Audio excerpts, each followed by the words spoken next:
네, 하나님의 말씀 누가복음 12장 35절입니다. 115쪽 누가복음 12장 35절로 48절 말씀. 누가복음 12장 35절입니다.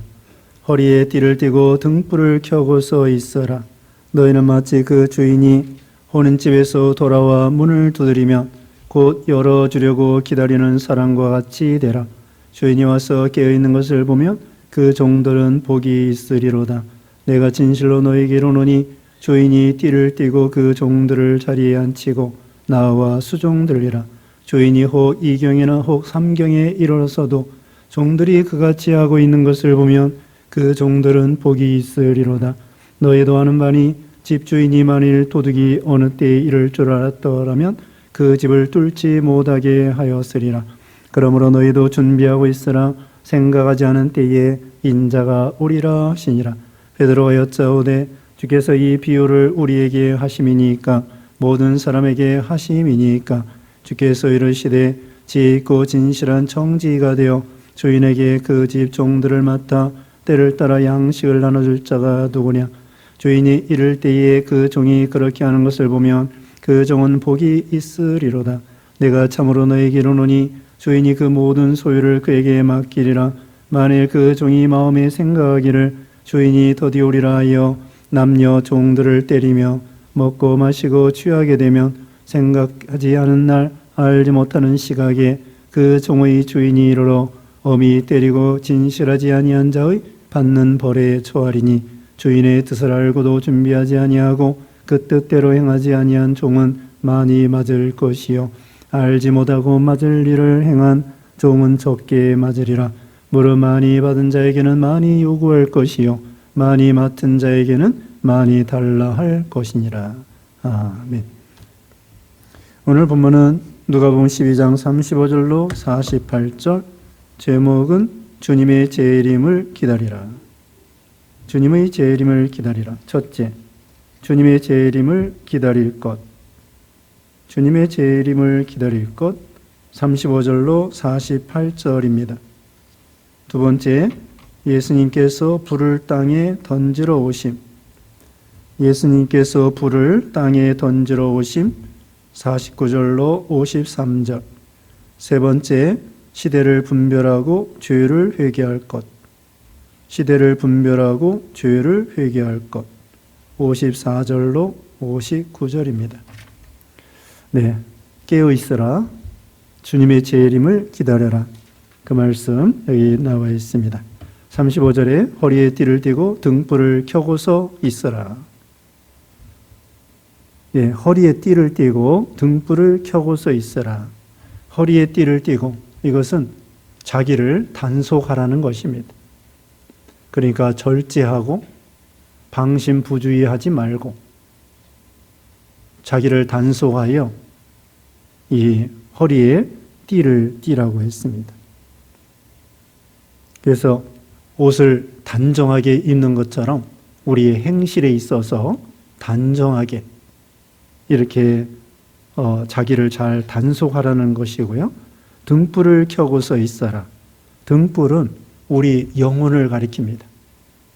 우리 영혼, 거듭난 영혼, 중생한 영혼, 거듭난 영혼, 이것을 밝히라고 하는 것은 영을 힘써서, 그러니까 육신 중심이 아니라 영의 중심으로, 영을 힘을 쓰라는 것입니다. 그러려면은 죄를 멀리하고 세상을 멀리하고 하나님을 가까이하고 말씀을 가까이하고 그게 등불을 켜 있는 것입니다. 그 다음에 36절에 너희는 마치 그 주인이 혼인집에서 돌아와 문을 두드리면 곧 열어주려고 기다리는 사람과 같이 되라. 주인이 와서 깨어있는 것을 보면 그 종들은 복이 있으리로다. 내가 진실로 너희에게 이르노니 종이 띠를 띠고 그 종들을 자리에 앉히고 나와 수종들리라. 그 다음에는 깨어있는데요. 깨어있다고 하는 것은 무엇이냐? 자, 허리에 띠를 띠고 단속하라고 그랬죠. 등불을 켜고서 우리 영을 힘을 쓰라고 그랬죠. 그 다음에는 깨어 있으라고 했습니다. 깨어 있는 것은 심령이 깨어 있는 건데 우리가 쉬지 말고 기도하라고 그랬죠. 우리 영이 졸고 잠자는 상태에 그러지 말고 깨어 있으라는 거예요. 술 취하지 말라 이는 방탕한 것이니 성령 충만을 받으라고 그랬죠. 그래서 술을 먹어서도 안 되고 세상에 취해서 안 된다는 것입니다. 세상에 취하지 말고 깨어 있으라는 거예요. 우리 영이 깨어 있는 것입니다. 그러려면은 기도해야 돼요. 기도해야 되고 하나님을 가까이 해야 되고 그게 깨어 있는 것입니다. 그러니까 언제나 우리 마음이 세상에 졸고 잠자는 건 다시 말하면 세상에 취하고 세상에 빠지고 죄악에 빠지고 방탕에 빠지고 그러지 말고 깨어 있으라는 것입니다. 우리가 아무리 이 전신 무장을 했어도요, 깨어 있지 못하면 소용없습니다. 군대에서 이 총을 가지고 있어도 졸고 잠자면 소용없어요. 예전에 그런 말이 있습니다. 이 휴전선이 이렇게 철책이 놓이기 전에 휴전되자마자 아직 철조망을 치지 않았잖아요. 근데 말로만 이제 경계표를 한 거야. 좀 말뚝을 박았겠죠. 그러면은 이쪽에 경계를 쓰고 저쪽에 경계를 쓰는데 여기 남쪽에서 몰래 가봐가지고 졸고 잠자면은 가서 사람 죽이기도 하고 그 다음에 거기 있는 거 총도 훔쳐오고 신발도 훔쳐오고 그랬다는 거예요. 또 이쪽에서도 마찬가지. 이쪽에서도 졸고 잠자고 있으면은 그쪽에서 몰래 와가지고는 사람 죽일 수도 있고 그 다음에는 물건 훔쳐가고 그때는 지뢰 같은 것도 매설되기 전에 철조망도 설치하기 전에 휴전되자마자 남쪽에서 지키고 북쪽에서 지켰는데 졸고 잠자면은 큰일 나는 거죠. 우리도 이 졸고 잠잘 때에 마귀가 우리에게 시험하고 죄를 짓게 만들고 세상에 빠져서 끌려가게 만드는 거예요. 아주 잠자고 있으면요. 아이들 있잖아요. 아이들. 고운하게 자는 아이들. 이렇게 안아가지고 저쪽으로 옮겨도 몰라요. 어른들은 깰 수 있는데 아이들은 완전히 잠에 취해가지고 그 아이들을 안아가지고 저쪽으로 옮겨도 안방에서 건넌방으로 옮겨놔도 전혀 모르는 거야. 완전히 취해가지고. 그게 세상에 우리도 세상에 취하면은 제정신 없이 돌아가는 거죠. 그래서 깨어 있으라는 거예요. 아무리 무장을 철저히 해도 졸고 잠자면은 그 다음에 시험에 넘어가는 거예요. 삼손이가 그렇게 힘이 세고 힘과 능력이 있는데도 머리카락 잘리기 전에 벌써 그 들릴라의 무릎에 누워가지고 그 점점 죄에 빠져 들어가는 거예요. 죽을지 살지 모르고 나중에는 정말 비참하게 되었죠. 들릴라가 자기를 사랑하는 줄 알고 또 자기도 들릴라를 사랑한다고. 그건 진정한 사랑이 아니에요. 삼손도 들릴라를 진정으로 사랑하는 게 아니에요. 하나님의 뜻대로 사랑하면은 그렇게 하면 안 되는 것이죠. 그래서 깨어있는 사람. 그 다음에는 종들에게 자기 아랫사람들에게 나눠주는 사람, 신령한 양식을 나눠주는 사람이 돼야 됩니다. 자, 우선 거기 37절에 주인이 와서 깨어있는 것을 보면 그 종들은 복이 있으리로다. 내가 진실로 너에게 이르노니 주인이 띠를 띠고 그 종들을 자리에 앉히고 나와 수종들리라. 우리 예수님께서 재림하실 때, 이제 주인이 오신다는 것은 예수님 재림할 때예요. 예수님 재림해서 우리가 깨어서 믿음을 지키면은 주님이 칭찬해 주신다는 것입니다. 우리에게 상급을 주신다는 것입니다. 5달란트 맡은 사람이 5달란트 남기고 2달란트 맡은 사람이 2달란트 남기고 착하고 충성된 종아 내가 작은 일에 충성했으니 큰 것으로 갚아주리라. 예수님 재림할 때 칭찬해 주시는 것입니다. 38절에 주인이 혹 이경이나 혹 삼경이 이르렀어도 종들이 그같이 하는 것을 보면 그 종들이 복이 있으리로다. 너희도 아는 바니 집주인이 만일 도둑이 어느 때에 이를 줄 알았다면 그 집을 뚫지 못하게 하였으리라. 주인이 언제 올지 모른다는 것입니다. 이경에나 삼경에나 밤 이경에 11시서부터 1시까지 맞나요? 삼경, 이경, 삼경. 착각이 되는데 하여튼 이경, 삼경, 오밤중, 한밤중입니다. 그때에 주인이 올지 몰라요. 우리 예수님이 여기도 주인이 만일 도둑이 어느 때 이를 줄 알았다면 예수님이 도둑같이 오신다고 했습니다. 날과 시는 몰라요. 마태복음 24장 36절에 날과 시는 모르는데 예수님이 이때쯤 오실 것이다. 말세가 되었다. 그 정도는 알아요. 아이를 낳을 때 정확하게 몇 월 며칠에 낳을지는 몰라요. 그런데 이때가 해산달이다. 아이를 낳을 때가 됐구나. 그 정도는 아는 것처럼 우리 예수님의 재림에 몇 년, 몇 월, 며칠은 몰라요.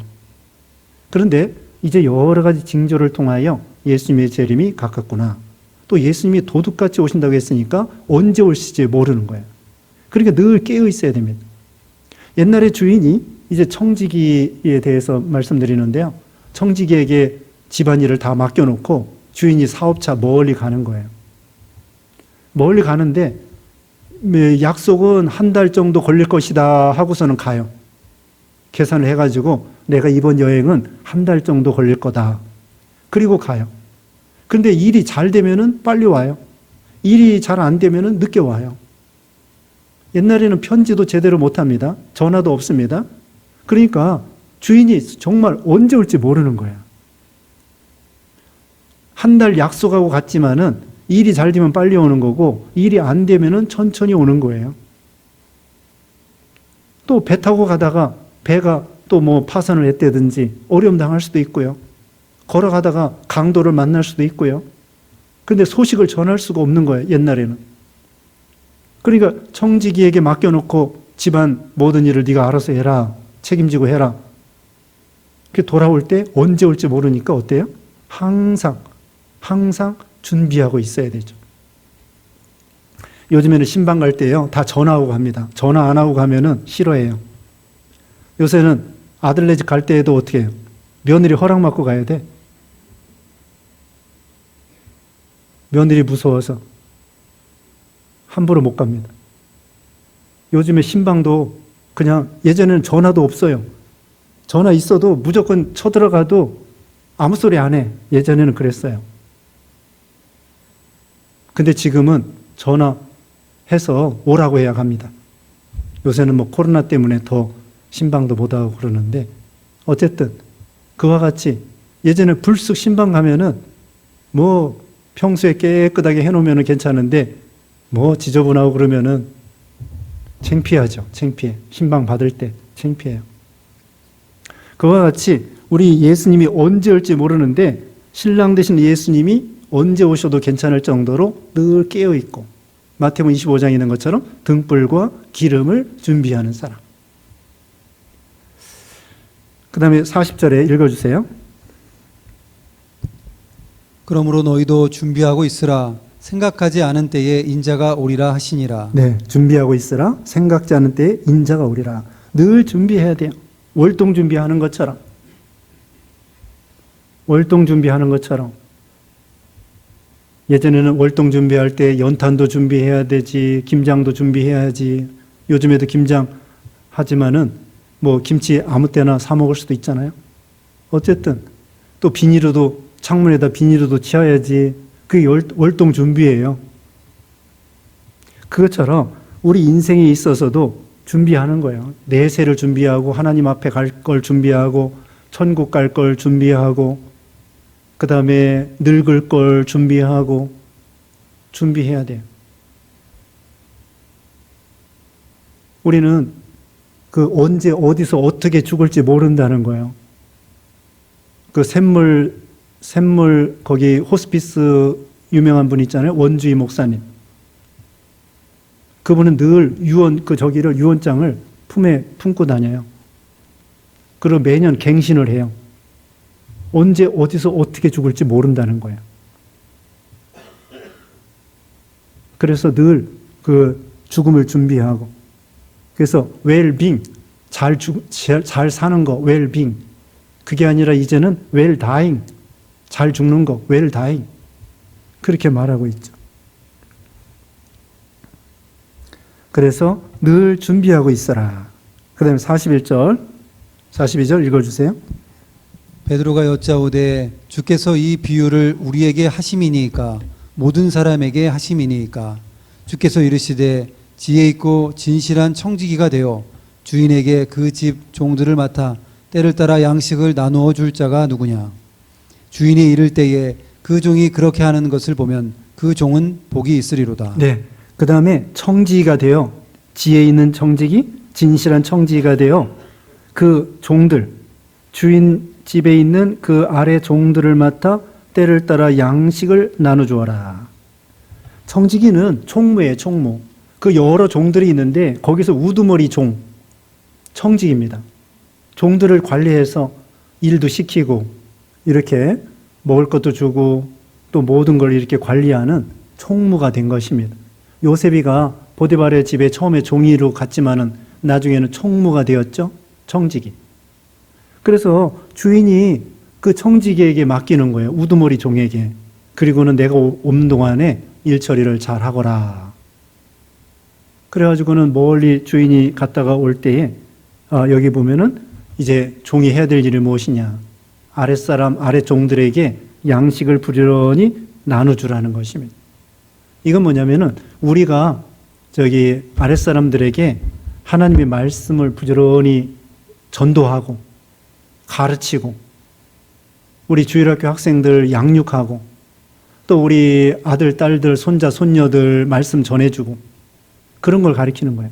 우리에게 속한 그 아랫사람들, 자녀들, 손자, 손녀들, 그 다음에 주일학교 학생들, 교인들, 구역 식구들 부지런히 하나님의 말씀을 나눠주고 전도하고 모르는 사람들에게 전도하고 아는 사람들에게 성경 얘기해주고 가르쳐주고 그렇게 하라는 것입니다.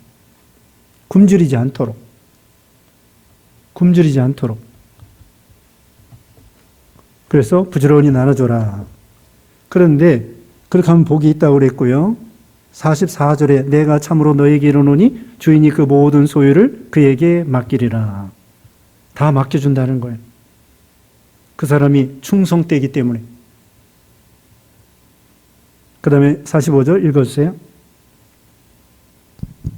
만일 그 종이 마음에 생각하기를 주인이 더디 오리라 하여 남녀 종들을 때리며 먹고 마시고 취하게 되면 생각하지 않은 날 알지 못하는 시각에 그 종의 주인이 이르러 엄히 때리고 신실하지 아니한 자의 받을 벌에 처하리니. 네. 그 다음에 주인이 와서 보면은 먹고 마시고 취하고 세상에 빠지고 그 다음에 아래 종들은 뭐 쫄쫄 굶고 아니 부자인데 그 창고에 먹을 것이 잔뜩 쌓여 있는데 그 쌓인 거 나눠주지 아니하고 먹지 아니하고 자기도 안 먹고 그 다음에는 이 뭐랄까 취하고 자기 아랫사람들을 때리고 학대하고 먹고 마시고 취하고 자기만 먹고 그 다음에 아래 종들은 쫄쫄 굶게 만들고 그리고 일도 잘 안 하고 세상에 취해가지고 그래서 이 한 달란트 맡은 사람과 같아요. 한 달란트 맡은 사람. 하나님이 우리에게 맡겨주셨습니다. 교회를 맡겨주시고 가정을 맡겨주시고 직장과 사업을 맡겨주시고 자녀들을 우리에게 맡겨주시고 그래서 우리가 청직인데 우리 아랫사람들을 잘 양육하고 인도해 주라는 거죠. 세상에 취해가지고는 다니엘 5장에 보면은 벨사사르 왕이 그 임금이 돼가지고 제국의 왕이 되었는데 하나님의 기명을 가져다가 술 마시면서 금은 동철 목석으로 된 그 우상을 찬양하고 하나님을 찬양하지 아니하고 그렇게 방탕하다가 결국은 손가락이 나타나서 메네메네 대게를 우바르시. 그래서 그날 밤에 그 바벨론 나라가 망하게 되었습니다. 술 먹고 망하는 사람들이 많아요. 신라의 경순왕인가 경혜왕인가 제 생각이 안 나는데 포석정에서 그 가자미 모양으로 생겼는데 술잔을 이게 띄우면은 부딪히지도 않고 가운데로 쫙 해가지고는 돌아와요. 그럼 홀짝 먹고 또 거기 띄워가지고 돌아오면 홀짝 먹고 그렇게 방탕하다가 후백제의 견원에 의해서 죽임을 당하고 말았습니다. 술 먹고 방탕하다가 망한 그런 나라들이 수도 없습니다. 임금이 방탕하다가. 그래서 예전에 주지육림이라고 그러잖아요. 주지육림. 술과 기름과 육체와 주지육림. 그냥 육체, 여자들, 기생들 데려다 놓고 주지육림, 허랑방탕. 그렇게 해가지고 나라가 망하는 거예요. 진시황은 아방궁 마련해가지고 나라가 망하고, 의자왕은 삼천궁녀, 그래서 나라가 망하고, 먹고 마시고 취하게 되면은, 그 다음에 주인이 왔을 때 어미, 책망을 하게 된다는 거죠. 그 다음에 47절, 주인의 뜻을 알고도 준비하지 아니하고 그 뜻대로 행하지 아니하는 종은 많이 맞을 것이요. 알고도 행하지 아니하면, 알고도 준비하지 아니하면 그 뜻대로 행하지 아니한 종은 많이 맞을 것이다. 그 다음에 48절, 알지 못하고 맞을 일을 행한 종은 적게 맞으리라. 물은 많이 받은 자에게는 많이 요구할 것이요 많이 맡은 자에게는 많이 달라 할 것이니라. 네, 주인의 뜻을 알고도 행하지 않는 사람하고 모르고도 행하지 않는 사람, 둘 다 알고 행하지 않는 사람이 매를 더 많이 맞는 거예요. 5달란트 맡은 사람이 남기지 않고 2달란트 맡은 사람이 다 남기지 않고, 그러면은 5달란트 맡은 사람이 더 책망을 받는 것입니다. 많은 은사를 주었는데 그것을 소홀히 하면은 더 큰 이제 하나님의 징계를 받게 되죠. 큰 녀석하고 작은 녀석하고 똑같이 싸웠습니다. 누가 더 매를 더 맞아야 되겠죠? 큰 녀석이 매를 더 맞아야 돼. 야, 너 어떻게 동생하고 똑같이 싸우냐? 큰 아이하고 작은 아이하고 똑같이 싸우면은 큰 아이가 더 매를 더 많이 맞아야 돼. 아니, 작은 아이보다 큰 아이가 철이 더 들었는데 똑같이 싸워? 그러니까 큰 아들이 더 매를 더 많이 맞아야 돼. 그것처럼 우리가 많은 은사를 받았는데도 불구하고 똑같이 1달란트 맡은 사람처럼 파묻어두면, 하나님의 은혜를 많이 받았는데 삼손도 다른 사람 위해서 엄청난 힘을 주시고 은사를 받았는데 그걸 가지고 파묻어두고 기생나합에 취해가지고는 결국은 엄청난 그 벌을 받게 된 것입니다. 그러므로 하나님께서 많이 맡은 자에게서 많은 걸 요구하는 거예요. 많은 달란트. 1달란트만 해도 금이 34kg인데 요즘 돈으로 말하면 20억이 됩니다. 20억. 1달란트가 20억이에요. 5달란트가 얼마입니까? 엄청난 돈이에요. 그만큼 하나님의 은사는 소중하다는 거예요. 1달란트를 소홀히 할 게 아닙니다. 하나님께서 우리에게 은사를 주셨습니다. 모세와 같은 은사를 가진 사람이 있고, 아론이 가진 그런 은사 가진 사람이 있고, 미리암이 가진 은사 있고, 엘리야와 같은 은사를 가진 사람이 있고, 사르밧 과부와 같은 그런 은사를 가진 사람이 있습니다. 많이 맡은 자에게는 많은 걸 요구하는 거예요. 우리에게도 남달리 모세는 공부 많이 했습니다. 공주의 아들이라는 권세가 있습니다. 그러니까 더 책임이 큰 거예요. 또 40년 동안 훈련받았습니다. 그와 같이 또 예를 들면은 과부 엽전 2푼, 예수님께서 연복궤 옆에 있을 때 어떤 과부가 엽전 2푼을 드렸습니다. 그때 예수님이 그 사람을 칭찬해 주었습니다. 동전 두 개밖에 안 되는데 이 사람은 생활비를 바쳤다. 그러니까 하나님께서 우리에게 많이 주셨으면은 많은 거 하나님께 드려야 돼요.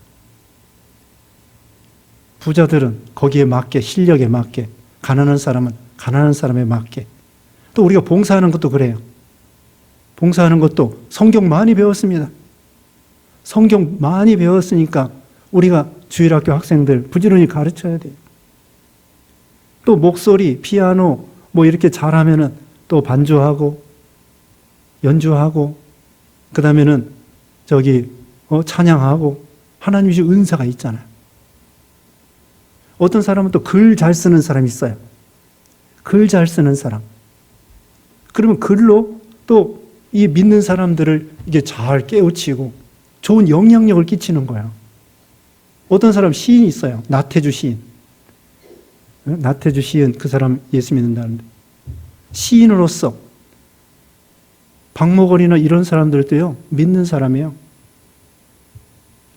시인으로서 하나님 나라를 위해서, 음악가는 음악가로서, 경제하는 사람은 경제, 정치하는 사람은 정치, 돈 버는 사람은 돈 버는 사람, 또 학생들 가르치는 교수나 선생님은 선생님대로 하나님이 주신 그 은사를 가지고 하나님 나라의 확장을 위해서 영향력을 끼치는 거예요. 하나님의 영광을 위해서.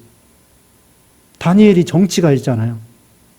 정치가로서 아무 아무 흠이 없을 정도로. 또 실력도 대단해. 다니엘은 실력도 대단하고 뒤에 부정부패 흠이 없을 정도로 참 선지자가 아닌데도 평신도로서 정치가인데도 불구하고 선지자만큼 은사가 대단해. 그렇게 충성을 다했잖아요. 그것처럼 하나님이 우리에게 주신 은사가 있습니다. 한 달란트라도 다 줬다니까요. 그걸 소홀히 하지 말고 나에게 주신 역량에 따라서 파묻어 두지 말고. 어떤 사람은 여러 가지 일을 맡아요. 그거 좋은 거예요. 왜 나만 시켜? 왜 나만 시켜? 집안에서 심부름 시킬 때 누구를 시켜야 되겠습니까? 큰 녀석을 시켜야 되겠어요? 작은 녀석을 시켜야 되겠어요? 보통은 큰아이에게 심부름 시켜야 돼. 근데 큰아이는 그래. 왜 나만 시켜? 동생도 있는데. 야, 내가 큰아이잖아. 내가 형님이잖아. 그러면서 이렇게 시키는 거야. 예전에는요, 참 가난한 시대고, 그 다음에 참 자녀를 많이 낳는 시대이기 때문에, 보통이요, 큰아들하고 큰 누나가, 큰 언니가 참 힘들어요. 그래서 부모가 일찍 죽을 수도 있고, 또 경제적으로 가난하기 때문에, 큰아들하고 큰 언니가 동생들 돌보는 거예요. 아이를 많이 낳아가지고 큰 언니가 막내 업고 다니면서 엄마 젖 먹이는 거예요. 엄마 밭에 나가면은 큰 아이가 초등학교 6학년 뭐 이런 아이가 갓난애기 업고서는 엄마 밭에서 일하면은 밭에 가서 젖 먹이고 동생 업어서 키워요. 그래서 예전에는 학교에서 오라고 할 때 학부 형님께 이랬다고. 학부 형님께. 원래 뭐예요? 학부모님께 이렇게 해야 되는데 요즘에 어때요? 요즘 학부모님이라고 그러죠? 옛날에는 학부형이라고 그랬다고. 형님이 대신 와야 돼. 부모가 현찮아서. 부모가 늙고 가난하고 자녀들은 많고 그러니까 야 형님 데려와. 근데 요즘은 안 그래요. 한두 명, 두세 명밖에 안 낳기 때문에 형님하고 같이 어려. 형님이나 동생이나 다 어리고 부모가 이제 해야죠. 예전하고 세상이 달라졌습니다. 다시 말하면은 그 형님, 언니가 동생들 돌봐줬다는 거예요. 옛날에는. 그래서 그게 또 의무와 책임이죠. 근데 어떤 사람은 너무 희생해가지고 언니가 결혼도 안 하고 못하고 동생들 봐주다가 그런 사람도 있더라고요. 좀 안 됐어요. 동생들 뒷바라지 하다가 결혼도 못하고 안 하고 그래서 그냥 늙은 언니들이 있는 것 같더라고. 예전에 그런 시대가 있었습니다. 요즘에는 뭐 형제들 사이에서도 그러기 어려운 시대가 됐죠. 또 예전에는 그 조카들 데려다가 시골에서 도시에 먼저 오면은요, 도시에 먼저 와서 출세 아닌 출세야. 출세도 아닌데 도시에 먼저 가면은 시골에 조카 보내요. 큰 집, 작은 집에서. 그럼 그거 할 수 없이 건사하는 거야. 근데 요즘 시대는 그거 어렵죠. 예전에는 그런 일이 종종 있었습니다. 자, 많이 맡은 자에게서 많은 걸 요구하신다는 거. 하나님께서 우리에게 많은 은사를 주신, 하나님께서 우리가 많은 은사를 받았으면 그거 가지고 봉사하고 하나님 나라, 교회, 또 세상에서도 하나님 나라 확장을 위해서 회사에서나 직장에서나 하나님 주 은사를 따라가지고 봉사하는 거예요. 자, 청지기. 어떻게 되겠습니까? 우리 신자들 어떻게 되겠습니까? 허리에 띠를 띠고 자기를 단속하고요. 등불을 켜고 영을 써서 그 다음에는 깨어있고 심령이 깨어서 기도하면서 세상에 취하지 말고 그 다음에 네 번째로는 아랫사람들에게 부지런히 나눠주고 네, 그 다음에 봉사하라고 했습니다. 기도하겠습니다. 걸어가신 하나님 감사합니다. 우리 예수님 재림 언제 올지 모르지만 여러 가지 징조를 통하여 주님의 재림에 가까운 이때에 우리도 허리에 띠를 띠고 등불을 켜고서 이제 아랫사람들에게 부지런히 말씀을 나눠주고 또 전도하고 또 참 지혜로운 청지기가 되어서 참으로 하나님을 기쁘게 해드리는 깨어 있어서 주님이 언제 오더라도 등불과 기름을 잘 준비해서 기쁨으로 영접할 수 있는 우리 신앙들 되게 해 주시옵소서. 예수님의 이름으로 기도드리옵나이다. 아멘.